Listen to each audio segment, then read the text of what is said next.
Good morning. Good morning. Welcome, welcome, welcome, welcome.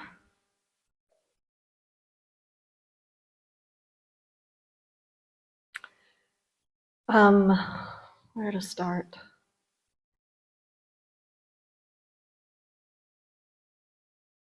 I think I'm going to start with just a little story and then do a few readings, and then we'll get into the talk.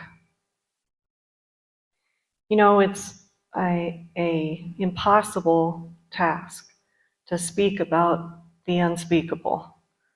So it's kind of funny to be in this role. Um, But just always remember Adya saying, you just fail as best you can. um, so words are very layered up with even unconscious reactions and connotations. I mean, some of it's right in front of us, like you hear a word and you know that you don't like the word, you know why. But sometimes you just, you don't even know.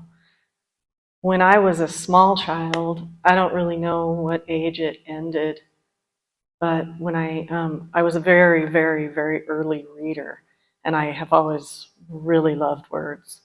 Um, I could read like my grandfather taught me to read, and I could read like when I was 2.5 years old, the newspaper and that kind of thing. Um, and so, to go to school and color the big A red was like, whoa, like what is happening? I would spend a lot of time reading the dictionary, and I still do. And our daughter thinks, oh, geez, there's my mother reading the dictionary. But they fascinate me, their origins. And when I was real small, I could walk into a space and see the words that had been spoken in the space. And it made some spaces very scary because the words that had been spoken there were so mistaken. But other places were like, wow. Um, Eventually, that kind of faded out of my consciousness. But um, if you have a word that ignites something in you, either a push or a grab, whichever, like the word God or whatever, mother, father, whatever it may be. I had a session with one of our Sangha members prior to retreat, and the word mother is very difficult for her own personal reasons. And I said, oh, well, choose a different word. And her response back to me was so enlightened. She said, well, I'm really interested and curious about why I'm having that reaction, and I think there's something there for me. Amen, sister.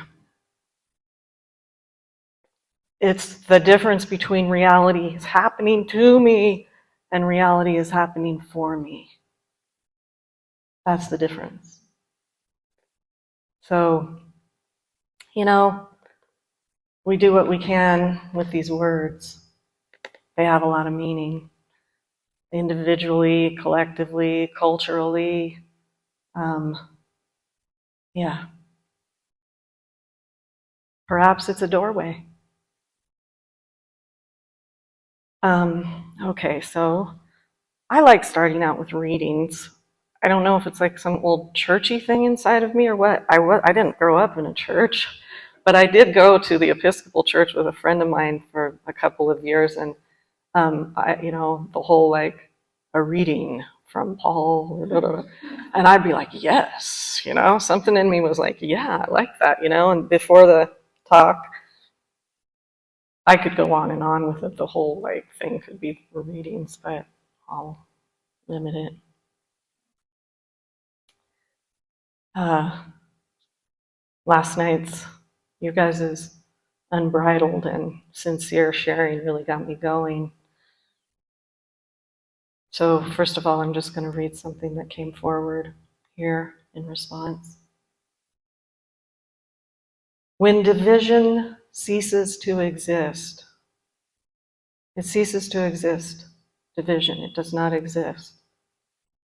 There is wholeness, an undivided, wholehearted, sacred unbelievingness, an inability to experience separation or disconnectedness, the dissolution of the narrator and the central processor leaves a silence at the heart of being that is sacred ground from which existence blooms and grows. And from the point of view of wholeness, which is complete and total, there is no object, no thing, no this, no that. And in this absence, love is being love. Not knowing love, not having love, and not giving love, but being love. Personality remains, but not personhood. Unique individuation remains, but not individuals. Divine, evolutionary impulse remains, but not personal will. Wisdom arising remains, but not personal accomplishment. Experience without an experiencer. I am, but I am abiding. We use the divisions of language to communicate, and it is actually fun and creative until we begin to believe in the divisions as fundamental reality. Belief in division and separation is the root of all war.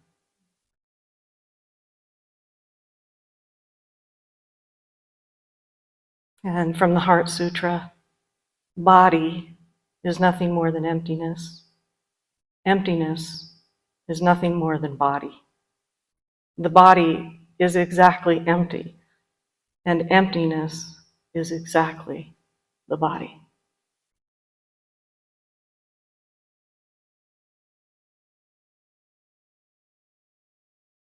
And the word evolution, I looked it up.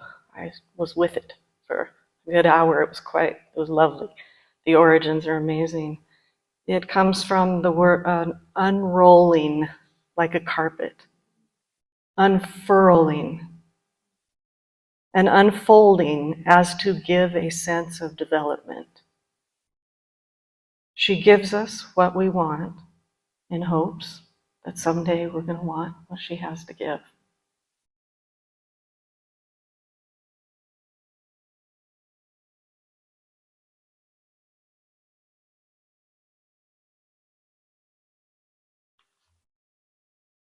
So only the experiencer itself can't imagine life or experience without the experiencer. The experiencer just can't imagine it. You know? It appears to go hand in hand until it doesn't. And it isn't a far or distant something that we haven't come across. You know, the last time you drove your car and all of a sudden you were where you set out to be, but you have no memory whatsoever of how you got there. Well, guess what? The experiencer was offline and everything was just fine. It's just that the consciousness, the attention, went offline as well. But when the attention is rested in as awareness, ever presence is.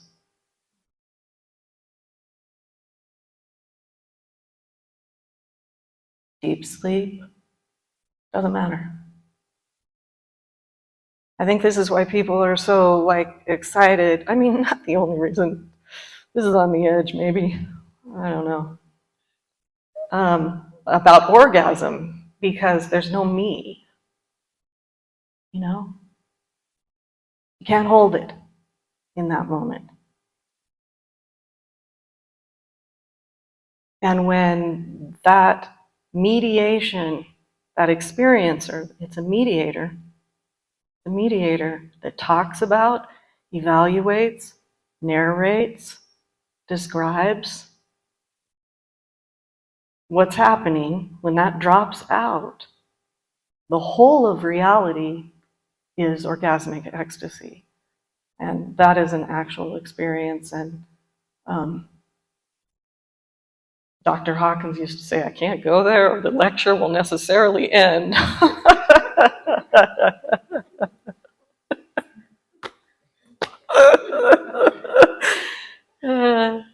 And I agree. I can't go there.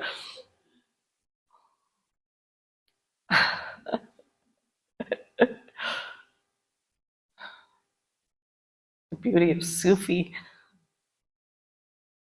love.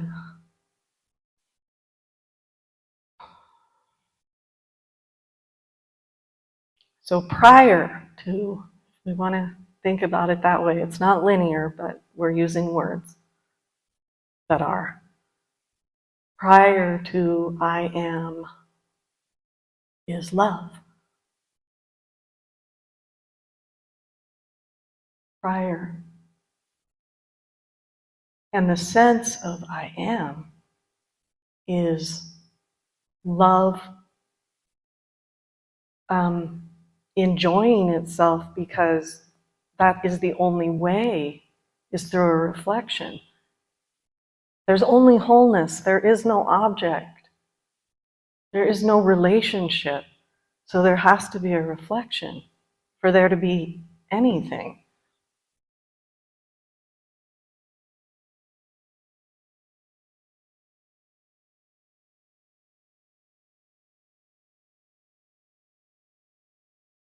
And the mind worlds, the mistakenness, the belief in separation. I could just put it on repeat. The belief in separation and division is the obscuration. It's the only obscuration. That's it. It's the curtain.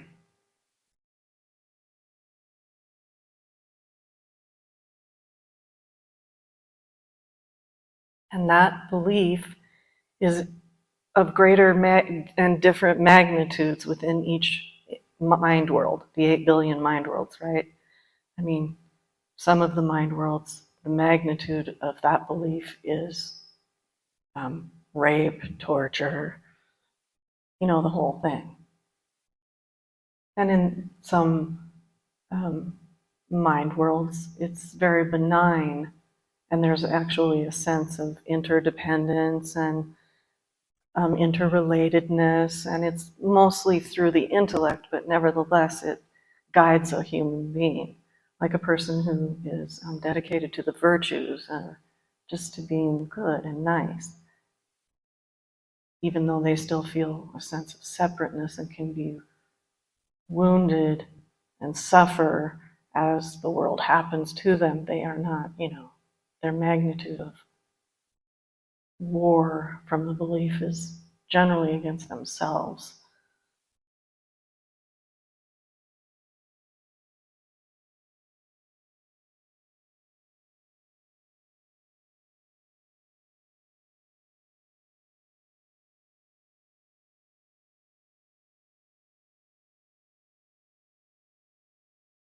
It's a wholeness. I can't find a better word. It's all alone in the sense that it's all one. One is too strong of a word, but because it implies many and two.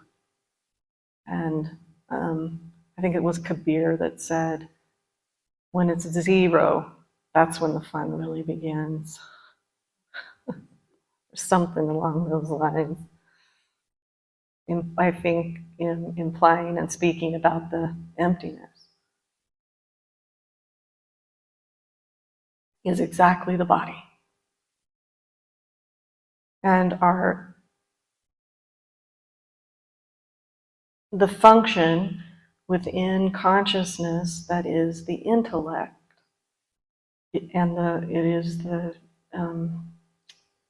birther of language and all of that, relies on a this and a that, divisions, so that we can talk about and navigate physical reality.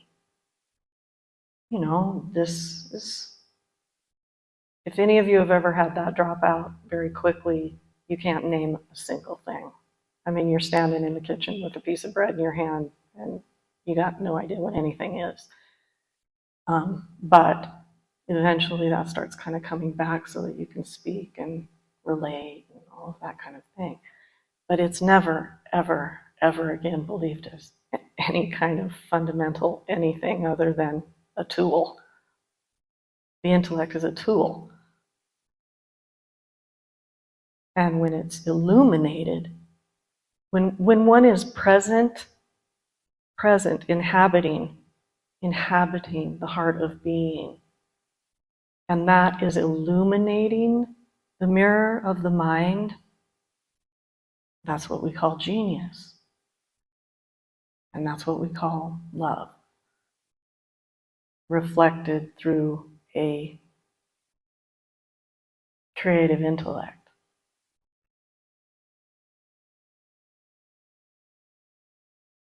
It's in service.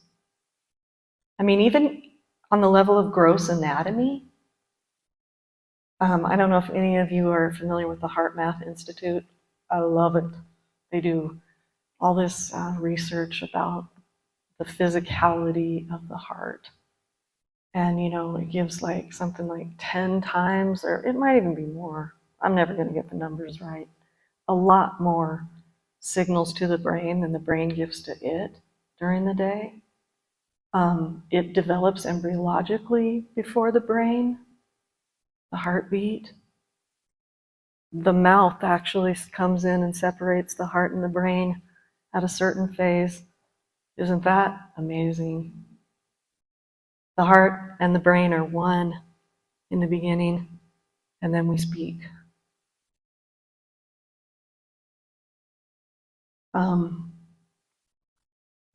They did this study where they showed slides, and they were, you know, like things like children skipping through dandelions or car accidents, or, you know, it was a variety of life happenings on the slides.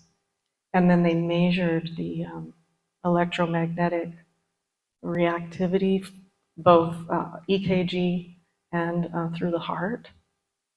And 4 seconds before they would even show the next slide, the heart would get it right. So like if the 4 seconds before they showed the car accident, the heart would react. The brain is the last to know. We're relying on it as the chief executive officer of all things. You know, I mean, it's creative and fun. I'm an air sign, as they say, you know, Aquarian, but fundamental, essential, no. No. I think about your husband, you know. I mean, it is a piece of life that we have had a good time with and relied upon and identified as, but it's a tool that can be in service to the new earth. Because we need innovation. And you know what? The amazing and awesome thing is, if you get on the right feeds, the right, whatever, the more encouraging feeds, there's so much innovation streaming onto the planet right now. It just does not make any kind of headlines because it's not turned up on level 10. It's mostly just being streamed in by people who are living no self and are just taking care of things by being love as love.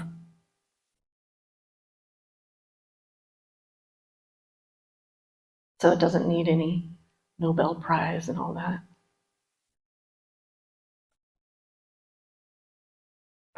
Yet, right.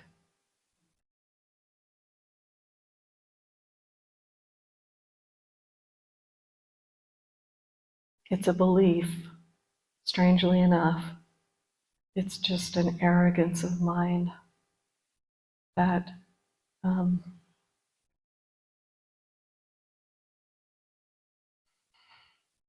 is obscuring what we really are, fundamentally, essentially, divinely, originally. It's just all it is. And you know, there's a piece, maybe there's a piece of you, certainly was a piece here that thought it would be some kind of saintly Kuan Yin on a lily pad. You know, never an angry moment, never a dissatisfaction, radiating goodness the rest of her days. And you know, I suppose for some people it is, and God bless that. But personality survives, personhood does not. And the personality moves more and more and more and more to harmonious actions and situations. Even if we don't want to, it just starts happening. Our life starts falling out from underneath us, you know, because it no longer can be animated with the new consciousness.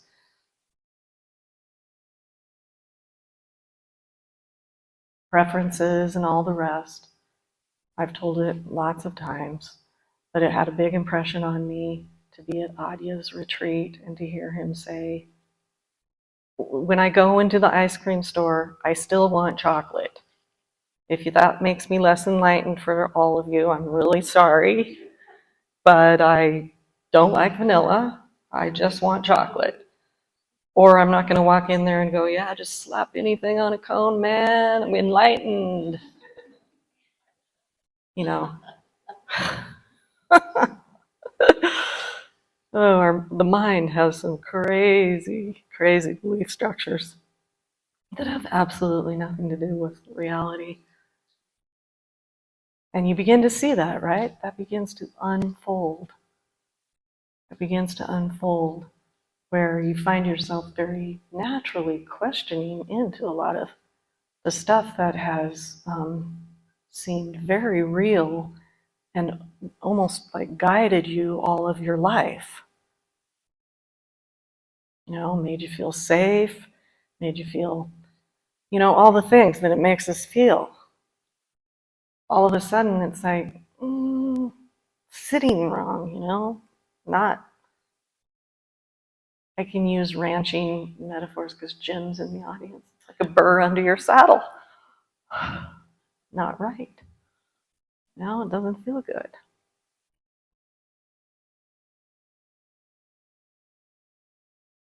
And that impulse of love to know love, love bringing itself home is how it always was sensed and known, capital K, not with the brain, not with the intellect, not with the conceptualizer, but just known. That's how it was always sensed, was this return home, return home, return home. The prodigal son was like forefront. It was the context. I had never even read that. I kind of heard like, oh, he's a prodigal son. I didn't really know what it meant. I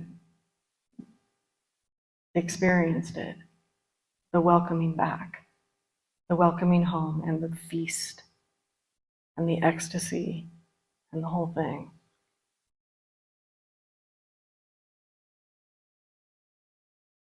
Where you just get to lay that mistakenness and that doingness and that personal will and the burden of personhood and all of it down.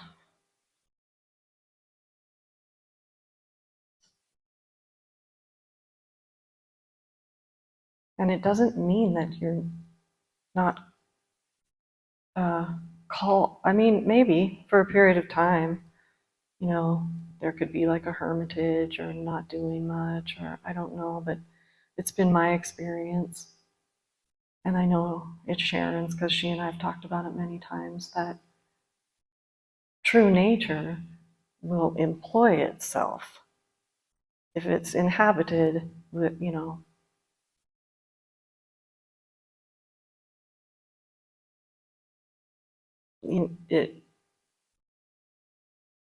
it wants to express love because it doesn't even, that's too strong. It doesn't want to express love. It's like water being wet. Water's not giving wetness.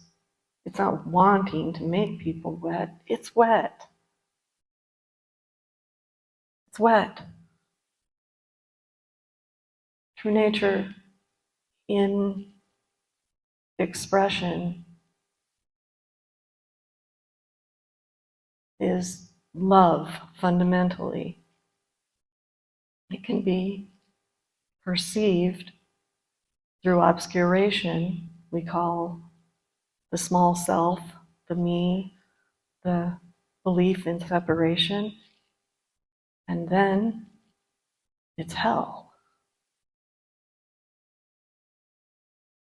Various magnitudes of hell, but hell.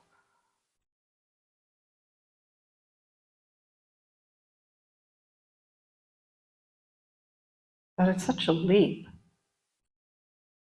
And I know that. I am not speaking like, oh yeah, it's just, I mean, maybe for some, evidently, this is just as obvious as breathing.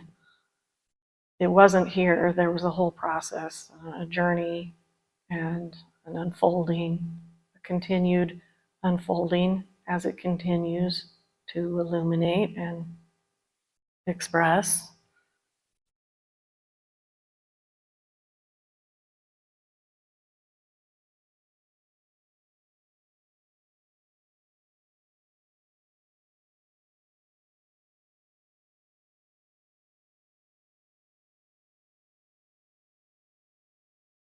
This is that innate goodness, not relative goodness, not I'm being good, not good versus bad, but innate beauty and goodness that is the first emanation of love as it expresses. I mean, look at a baby.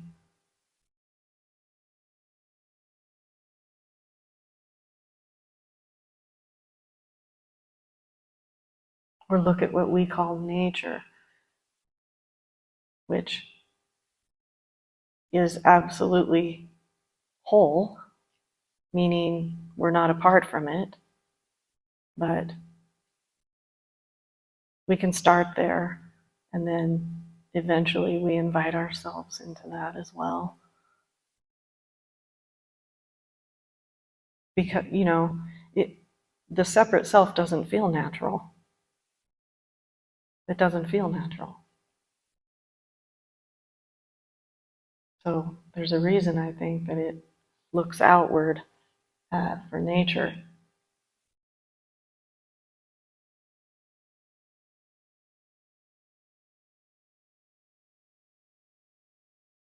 Naturalness, the natural state. It's kind of beyond states and all of that, but we don't have very good words for it all.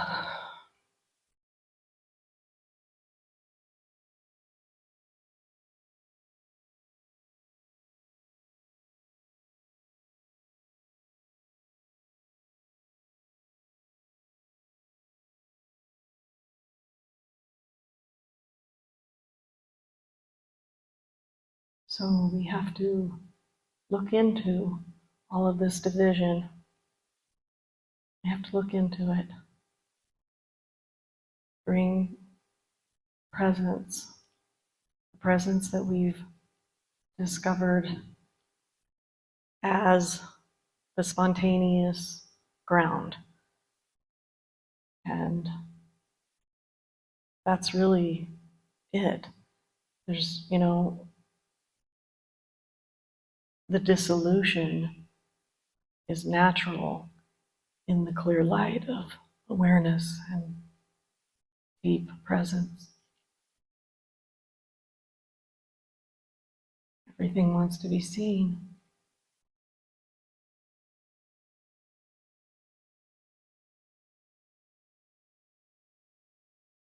And that capacity, it grows.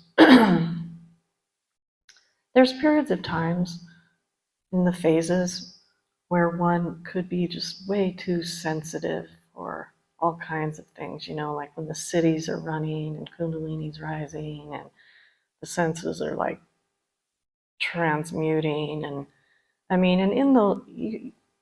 to everything in every season, there's a purpose and a time under heaven. We have to be sincere with what's happening.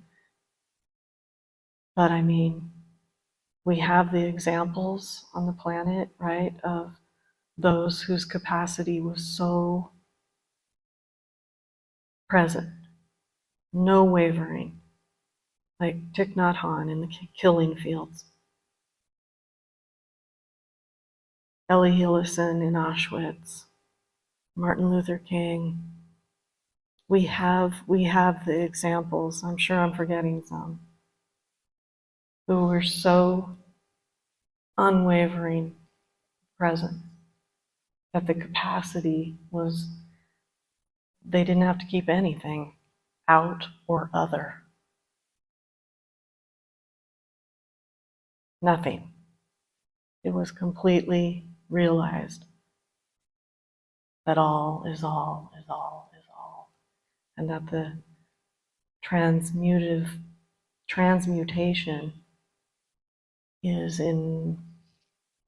embodied with awakened consciousness.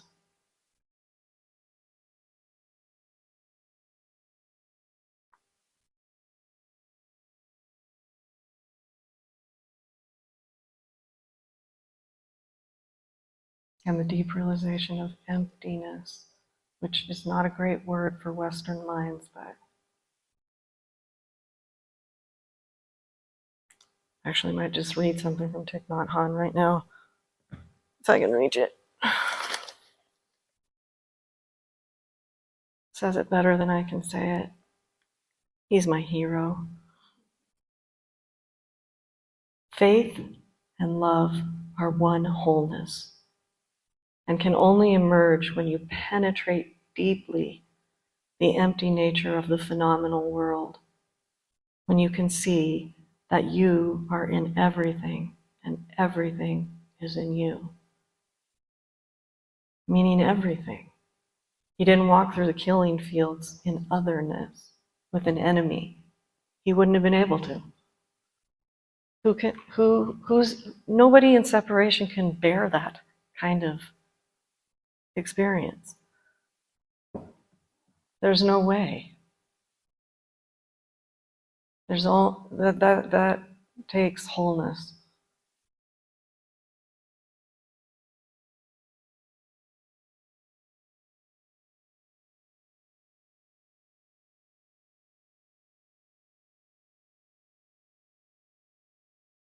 So here, at least, there's so many teachings and teachers. They're popping up every day, everywhere. And,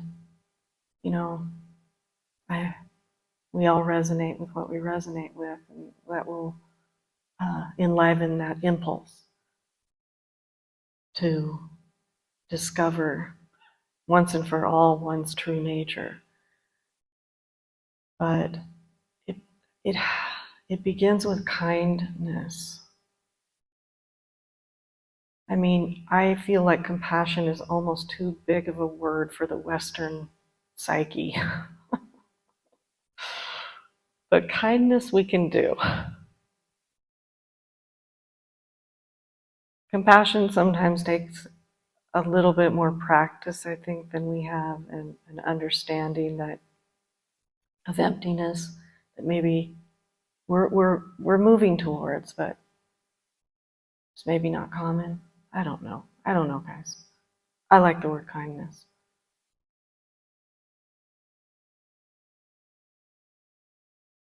It starts with kindness to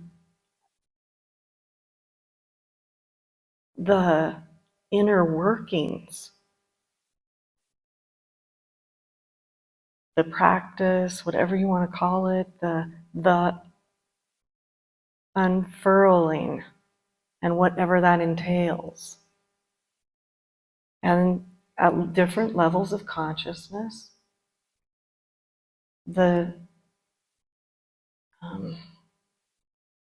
this understanding, I think, brings about the kindness and compassion. It engenders, it evokes it. The understanding that if one is believing in separation,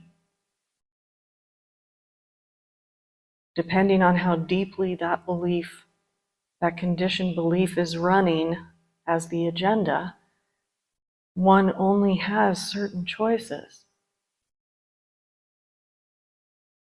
You know, that's the liberation aspect. As the levels of consciousness are transcended, more and more and more and more liberated responsiveness comes online. The capacity for that just naturally comes online until it's responsive immediacy. But at a certain level of consciousness, you know, the choices are so limited. It's just kill or be killed. That's it.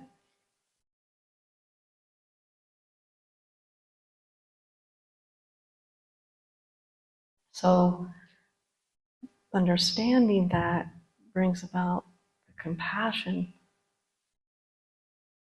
and then, as much as possible, returning the attention, returning the attention, returning the attention to the heart, to the heart, to the heart, even if it's the human heart. That will eventually lead to the heart of that heart, the heart of being itself, where the landscape is one of beauty, acceptance, kindness, connection, understanding, without having to, think about it, right? The heart moves at least 4 seconds first. And we have that knowing, and then we talk about it, and we convince ourselves that it's unsafe, it's scary, it won't be good, whatever. I don't know. I don't know what everyone's process is. But I know that within that belief, emotion, narration, evaluation thing, there's a lot of fear and compensation and conditioning. I just know that because of being a human being and having lived it. And you see it, and you hear people talk about it, how it's running them around. The defenses. That was one of the most startling aspects, was the inability to access or reach for or find defense. The reaction was still there, and it was like, getting your knee hit with the thing, and it would like grab for it, and nothing to be found. No defense.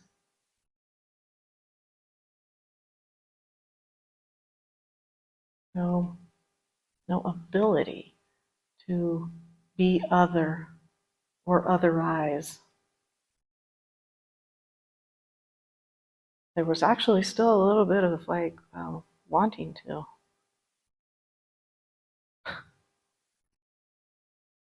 But there's just no capacity.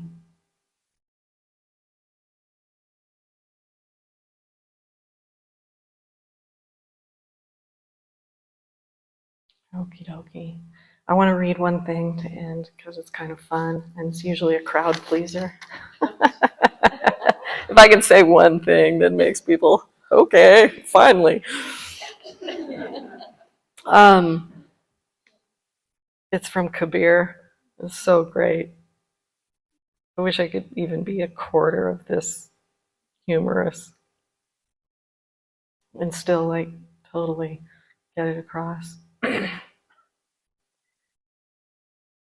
I know the voice of depression and war still calls to you. I know those habits that can ruin your life still send their invitations, but you are with a friend now. And you look so much stronger, and you can stay that way, and even bloom.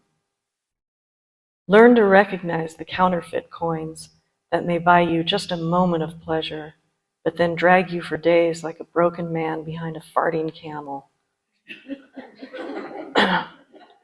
Oh, keep squeezing drops of the sun from your prayers, work, and music, and your companion's beautiful laughter, and from the most insignificant movements of your own holy body.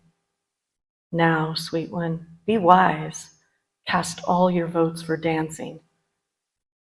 God wants you to see more love and playfulness in your eyes, for that is your greatest witness to Him. I should not make any promises right now, but I know if you live this way, somewhere in the world, something good will happen. Light will someday split you open, even if your life is now in a cage. And love will surely burst you wide open into an unfettered, new, blooming galaxy. Let's get loose with compassion and drown in the delicious ambience of love. Ever since happiness learned your name, it's been running through the streets trying to find you. All the false notions of myself that once caused fear and pain have turned to ash.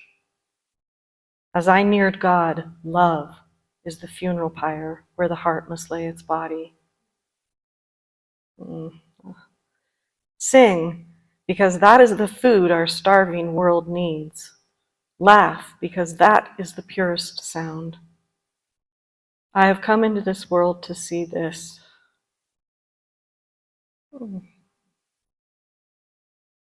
The sword drop from men's hands, even at the height of their arc of anger, because we have finally realized there is just one flesh to wound, and it is the beloved's.